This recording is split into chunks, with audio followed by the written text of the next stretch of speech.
Halo, selamat malam. Kembali lagi dengan saya, Muhammad Abdul Salam. Di sini saya akan membahas kembali tentang statistika dan probabilitas. Di di kemarin hari kita membahas mengenai uh, distribusi binomial dan Poisson. Kita sekarang akan mempelajari mengenai tentang keyakinan. Dan saya ingatkan kembali bahwa sebenarnya statistika itu mudah atau bisa dikatakan menekan jika kita ada niat atau ingin belajar tentang statistika secara sungguh-sungguh, ya. Oke, langsung saja kita akan mempelajari tentang keyakinan. Ini uh, ada rentang keyakinan. Rentang keyakinan adalah rentang nilai ya dengan tingkat kepercayaan tertentu bisa dinyatakan biasanya itu ya persentase atau persen kayak gini. Diyakini mengandung parameter populasi yang diketahui. Semakin tinggi tingkat kepercayaannya, maka semakin lebar intervalnya. Yang menunjukkan semakin besar ketidakpastian dalam estimasi. Itu yang kita ketahui tentang keyakinan. Oke, sebenarnya ada banyak cara mencari tentang rentang keyakinan. Kita ambil yang secara simpel-simpel saja. Ada 5 step. Pertama kita harus tahu itu rentang sampelnya itu seperti apa. Terus kita lalu lanjut ke proses kedua, yaitu standar error atau bisa kita singkat sebagai SE besar. Lalu kita menghitung margin error atau margin of error, bisa disingkat sebagai M besar, O kecil, lalu E besar. Kalau kita menghitung Z-score atau T-score, dan yang dipakai itu adalah Z-score. Nah, lalu di step terakhir ya, kita akan mencarinya dengan tentang keyakinan atau step terakhirnya tentang keyakinan. Karena yang kita bahas pada satunya adalah mengenai keyakinan. Oke, kita harus utama dahulu. Misalnya kalau rata-rata sampel itu sudah ada di soal, kita lanjut ke ini. SE, standard error. Nah, SE ini memiliki rumus ini. SE sama dengan S atau standar deviasi sampel. Misalnya ditentukan sudah ada di jadikan dalam soal sama dengan ini ya, SE sama dengan S per N akar N. N itu adalah ukuran sampel. Nah, ini ada misalnya misalnya atau pada umumnya jika ukuran sampelnya besar atau N-nya besar, maka ini apa namanya? Tentang keyakinannya itu sempit. Maka hasilnya itu bisa jadi atau dipastikan hasilnya akan presisi. Jika ukuran ini ya sampelnya kecil atau N-nya kecil, maka ini akan tanda keyakinan dia akan lebar, maka banyak tidak kepastian atau bisa kita simpulkan sebagai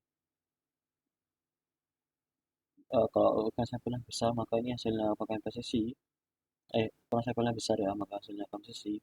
Nah, kalau jika ukuran sampelnya kecil maka hasilnya mungkin tidak akan presisi.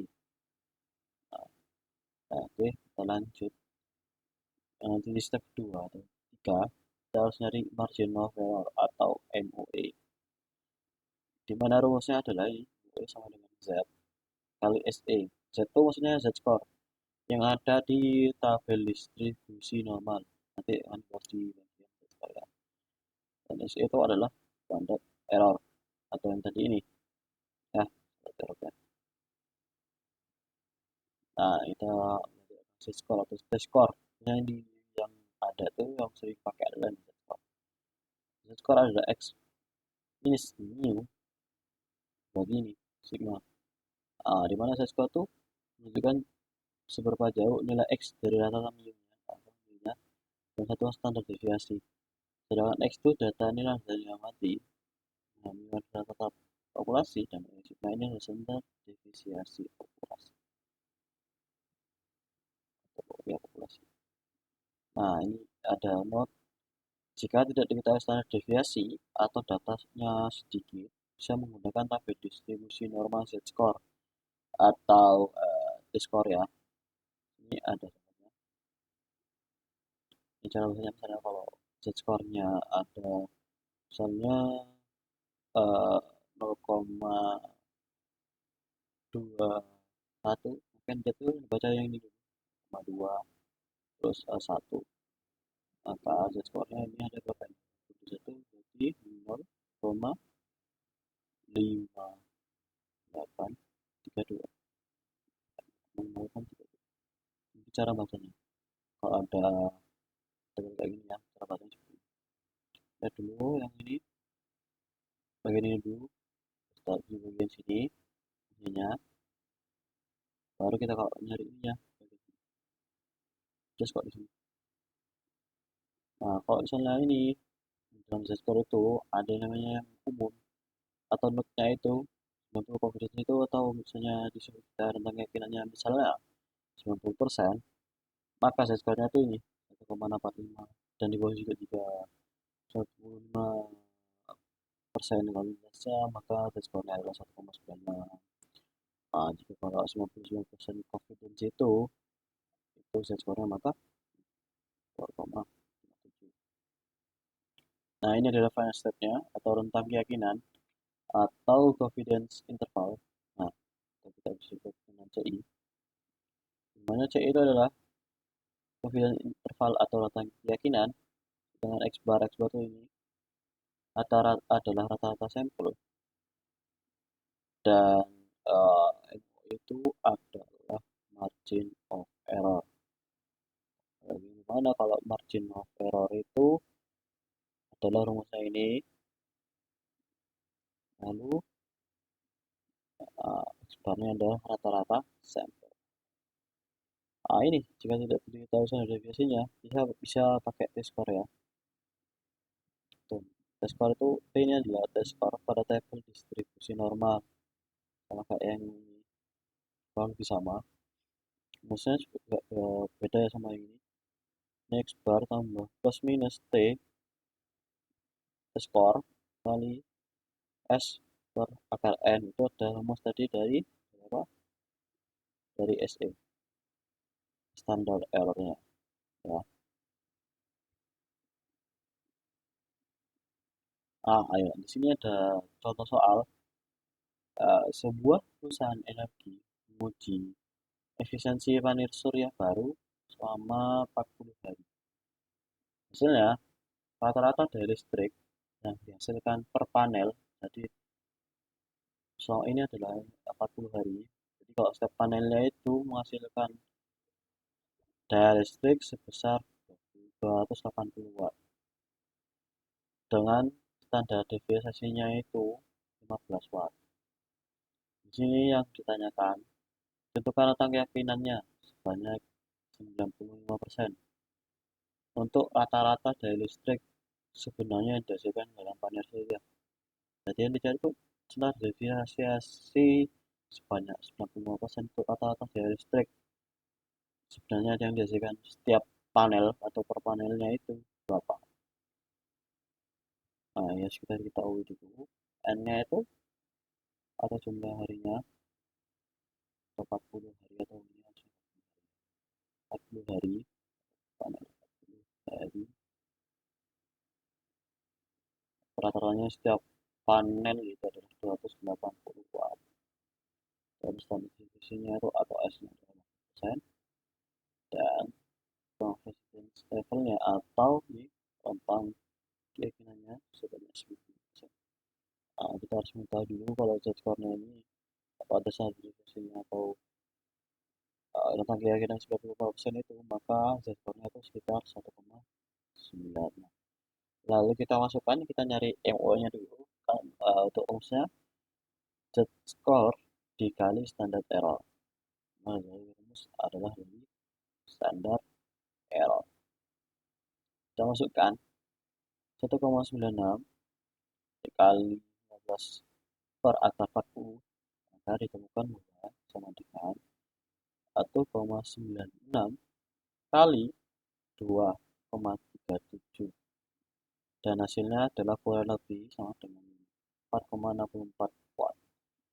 Jadi untuk margin of error-nya ditemukan bahwa hasilnya itu sekitar 4,64 watt. Langsung ya. Nah, kita harus langsung aja mencari bintang keyakinannya. MOE-nya sama dengan X bar plus minus MOE sama dengan 280 plus 4,64. Ini ratanya. Sekarang ini 280 watt. Kalau gini plus minus, berarti ada dua jawaban. 280 dikurangi 4,6, maka tuh hasilnya ini 2375,35 watt. Dan untuk kalau yang satunya ditambah, ya ditambah 280 ditambah 4,6, maka hasilnya adalah 284,64 watt. Maka dapat disimpulkan bahwa rentang keyakinan 95% untuk rata-rata daya listrik sebenarnya yang dihasilkan panel surya adalah sebesar 275,36 watt hingga 284,4 watt. Itulah caranya. Ya simpel kok. Ini adalah cara yang simpel. Ada yang sebenarnya lebih sulit lagi. Tapi kita akan di sini akan membahas yang simpel-simpel dulu. Nah, oke, lanjut ke contoh soal selanjutnya. Selama sebulan, dilakukan pengukuran emisi gas buang NOx dari cabang PLTU sebanyak 25 kali. Diperoleh rata-rata konsentrasi sebesar 150 ppm dengan standar deviasinya. Standar deviasinya sebesar 20 ppm. Itu rentang keyakinannya jika ini rentang keyakinannya sebesar 99% untuk rata-rata emisi NOx di PLTU atau hasil pembakarannya atau asap di misalnya di PLTU ya, gerbong PLTU. Kita harus diketahui dulu hanya itu sebanyak 25 karena di pengukurannya dilakukan sebanyak 25 kali. Terus rata-ratanya, rata-rata konsentrasinya itu sekitar 150 ppm. Ya. Lalu standar deviasinya tadi 20 ppm. Terus tentang keyakinan atau confidence levelnya di sebesar 99%.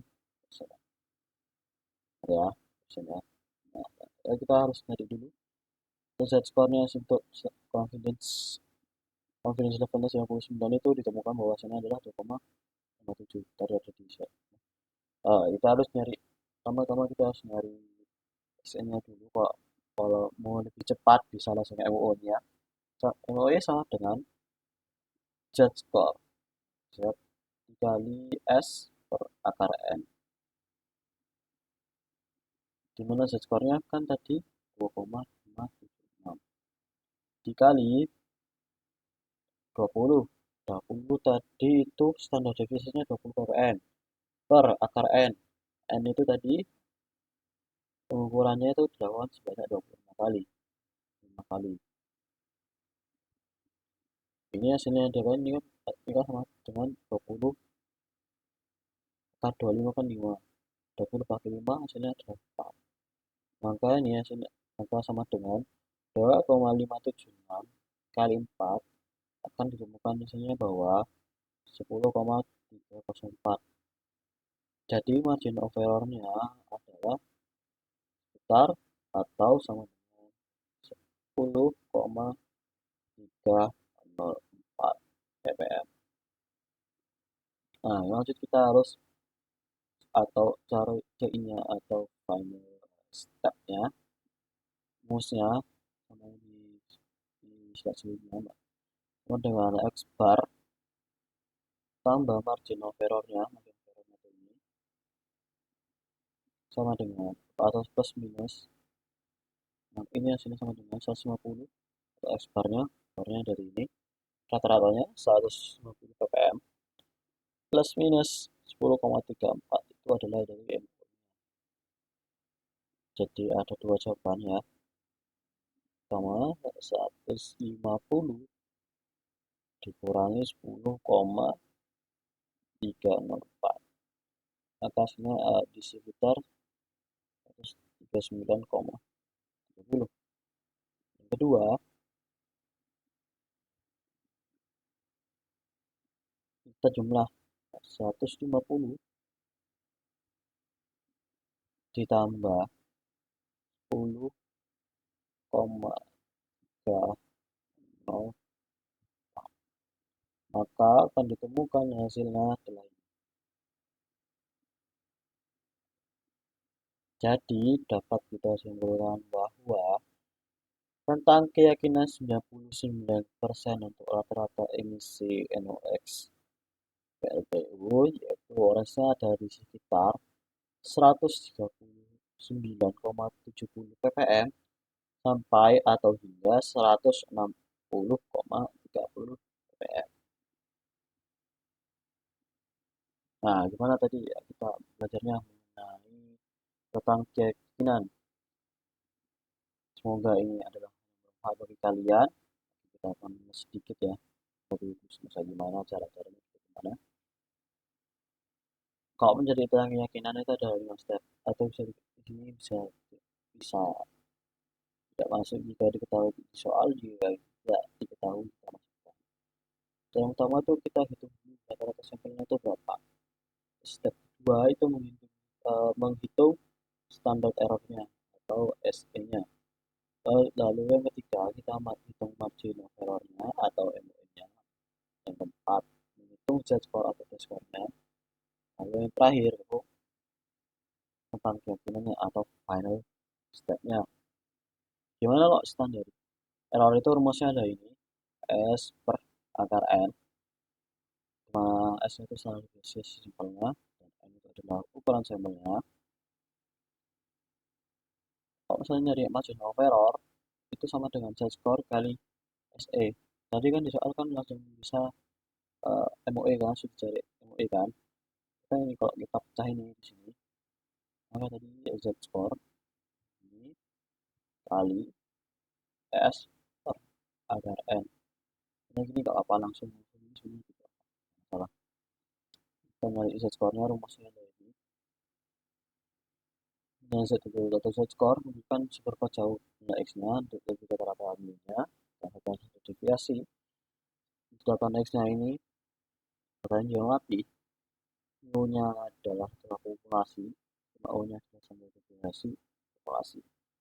Ada kalau misalnya tidak ketahui standarnya gimana, kita bisa lihat dari distribution normal z-score atau z-score. Nah ini caranya tadi gimana caranya? Kita ini depan di sini ada 0,21 atau misalnya yang lain sama 0,53. Yang cari dulu yang ini dulu 0,5, sini 0,5, terus yang terakhir ada 3, dan ini 0,3, berarti sekitar 0,719 itu caranya. Kalau misalnya ada perjalanan atau moodnya persen 90% komposisinya itu, maka skornya sekitar 1,45. 95% itu sekitar 1,96. Kalau 99% itu sekitar 1,46.